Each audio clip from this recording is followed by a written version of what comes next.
চিকেনের পাতলা ঝোল আমরা সবাই কম বেশি বাড়িতে বানিয়েই থাকি। তবে বিভিন্ন মানুষের রান্না করার পদ্ধতি এবং ধরন বিভিন্ন রকম হতে পারে। পাতলা ঝোল অনেকে অনেক রকমভাবেই রান্না করে থাকেন। খুব কম তেল মশলা দিয়ে অত্যন্ত সুস্বাদুভাবে কিভাবে আমি এই চিকেনের পাতলা ঝোলটা রান্না করি, আজকে আমি সেটাই আপনাদের সঙ্গে শেয়ার করব। চলুন কথা না বাড়িয়ে রেসিপিটি শেয়ার করে নিই। এখানে আমি 1 কেজি চিকেন পরিষ্কার করে কেটে ধুয়ে নিয়েছি। রেগুলার পিসের থেকে একটু বড় করে পিসগুলো কাটা হয়েছে। একটা মিক্সিং কন্টেনারের মধ্যে একটা বড় সাইজের টমেটো, একটা বড় সাইজের পেঁয়াজ, 1 ইঞ্চি পরিমাণ আদা আর 10-12টা কাঁচা লঙ্কা আমি দিয়ে নিলাম। আর 30 কোয়া মতন রসুন আমি দিয়ে নিয়েছি কন্টেনারের মধ্যে। আর একটা মিহি পেস্ট বানিয়ে নিয়েছি। মিহি পেস্ট আমার বানানো হয়ে গেছে। এখন আমি গ্যাস অন করে কড়া বসিয়ে দিয়ে তাতে 4 টেবিল চামচ সর্ষের তেল দিয়ে নিয়েছি। তেলের মধ্যে 1 চা চামচ কাশ্মীরি লঙ্কার গুঁড়ো, 1 চা চামচ হলুদ গুঁড়ো আর 1 চা চামচ লবণ দিয়ে নিয়েছি। এবার ডুমো ডুমো করে কেটে রাখা 2টো বড় সাইজের আলু আমি 8 টুকরো করে নিয়ে লাল লাল করে আলুগুলোকে ভেজে নেব। আলুর সাইজগুলো আমি একটু বড় রেখেছি। চিকেনের মধ্যে আলুর সাইজ আমি একটু বড়ই পছন্দ করি, দেখতেও ভালো লাগে, খেতেও সুন্দর হয়। তেলের মধ্যে গুঁড়ো মশলাগুলো দিয়ে নিলে আলুগুলো ভাজলে আলুগুলোর রং ভীষণ সুন্দর হয় আর পরবর্তীতে মাংসের কালারটাও খুব সুন্দর হয়। ওই একই তেলে আমি জিরে, তেজপাতা, দারচিনি, লবঙ্গ আর এলাচ ফোড়ন দিয়ে দিলাম। ফোড়নটা একটু লাল লাল করে ভেজে নেব। ফোড়ন থেকে যখন আওয়াজ বেরোবে সেই সময় আমি 2টো মিডিয়াম সাইজের পেঁয়াজ কুচি করে নিয়ে তাতে দিয়ে দিলাম। পেঁয়াজগুলো নাড়াচাড়া করে হালকা বাদামি করে ভেজে নেব। পেঁয়াজগুলো কখনোই পুরো ব্রাউন করে আমরা ভেজে নেব না।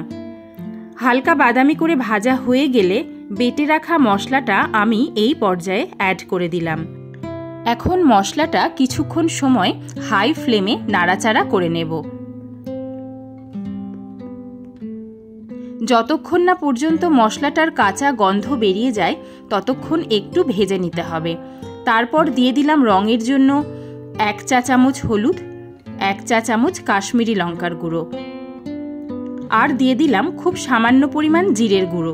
এটা না দিলেও চলতো, তবে একটুখানি আমি ব্যবহার করেছি। আর দিয়ে দিলাম স্বাদ অনুযায়ী লবণ।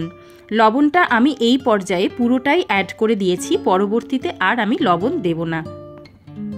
এখন সমস্ত মশলা আবারও খুব ভালো করে ভেজে নেব তেল ছেড়ে যাওয়া পর্যন্ত। আমি এই রান্নাটায় তেলের পরিমাণ ভীষণ কম ব্যবহার করেছি। মশলাটা একদম শুকিয়ে গেলে ধুয়ে রাখা চিকেন এই পর্যায়ে আমি কড়াতে দিয়ে দিলাম। এখন গ্যাসের ফ্লেম হাই থাকবে।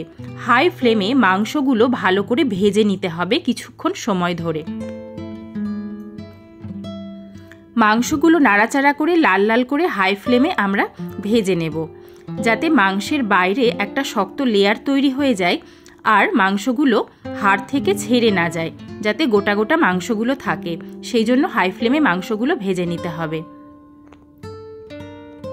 5 থেকে 6 মিনিট আমি মাংসগুলো হাই ফ্লেমে ভেজে নেওয়ার পর ভেজে রাখা আলুগুলো এই পর্যায়ে অ্যাড করে দিলাম। আলু আর মাংস এখন আবারও কিছুক্ষণ সময় ধরে ভেজে নিতে হবে। যেহেতু আলুগুলো সেদ্ধ হয়নি, আলুগুলো শুধু ভাজা রয়েছে, তাই এই পর্যায়ে আলুগুলো আমরা অ্যাড করে দিলাম। এখন গ্যাসের ফ্লেম লো করে দিয়ে একটা ঢাকনা দিয়ে ঢেকে চিকেন থেকে জল বেরোতে দিতে হবে। মিনিট 5 ঢাকা দিয়ে লো ফ্লেমে রান্না করলেই চিকেনের সমস্ত জলটা বেরিয়ে যাবে। এখন ঢাকনা খুলে দেখুন কত জল বেরিয়েছে। এই জলেই চিকেনটা এখন কষিয়ে নিতে হবে। আবারও গ্যাসের ফ্লেম হাই করে দিয়ে আমরা চিকেন আর আলু কষিয়ে নেব যতক্ষণ না পর্যন্ত জলটা পুরোপুরি শুকিয়ে যায় আর তেলটা সম্পূর্ণ ছেড়ে যায়।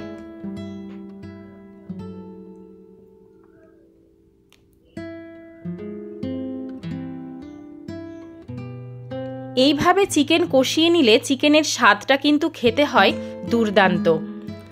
আমি অন্যদিকে একটা পাত্রে গরম জল করে রেখেছিলাম। সেই গরম জলটা এখন আমার ঝোলের প্রয়োজন অনুযায়ী চিকেনের মধ্যে দিয়ে দিলাম। আপনারা আপনাদের প্রয়োজন অনুযায়ী জল অ্যাড করে দেবেন। আর ওপর থেকে দিয়ে দিলাম 2টো কাঁচা লঙ্কা। এখন সমস্ত উপকরণ আবারও একবার খুব ভালো করে মিশিয়ে নিয়ে ফুটতে দেব। ঝোল পুরোপুরিভাবে ফুটে উঠলে গ্যাসের ফ্লেম কমিয়ে রেখে আবার ঢাকনা দিয়ে রান্না করে নেব মিনিট 5। ঢাকনা খুলে দেখে নিতে হবে চিকেন আর আলু পুরোপুরিভাবে সেদ্ধ হয়ে গেছে কিনা। আলু সেদ্ধ হয়ে গেছে, চিকেনটাও পুরোপুরি নরম হয়ে গেছে। এর থেকে বেশি সেদ্ধ করলে চিকেন গলে যাবে। রেডি হয়ে গেল আজকের এই দুর্দান্ত স্বাদের পাতলা আলু আর চিকেনের ঝোল রেসিপিটি। এরকম একটি পদ যদি পাতে থাকে তাহলে আর কোনো পদের কোনো প্রয়োজন হয় না। এই একটা তরকারি দিয়েই সমস্ত ভাত খেয়ে নেওয়া যায়। মশলা কম থাকলেও এটি কিন্তু রসুন আর লঙ্কা বেশি দেওয়ার কারণে স্বাদ হয় অত্যন্ত সুন্দর। আর কষিয়ে নিতে হবে খুব ভালো করে, তবে রসুনের কাঁচা গন্ধটা পাওয়া যাবে না। চিকেনের সঙ্গে রসুন আর কাঁচা লঙ্কার যে ফ্লেভারটা সেটা অত্যন্ত সুন্দর হয়। এইভাবে আপনারা একবার চিকেন রান্না করে দেখতে পারেন, খেতে হয় অত্যন্ত সুস্বাদু। আমি বর্ণা, আপনারা দেখছেন বর্ণাস ইয়াম্মি কিচেন।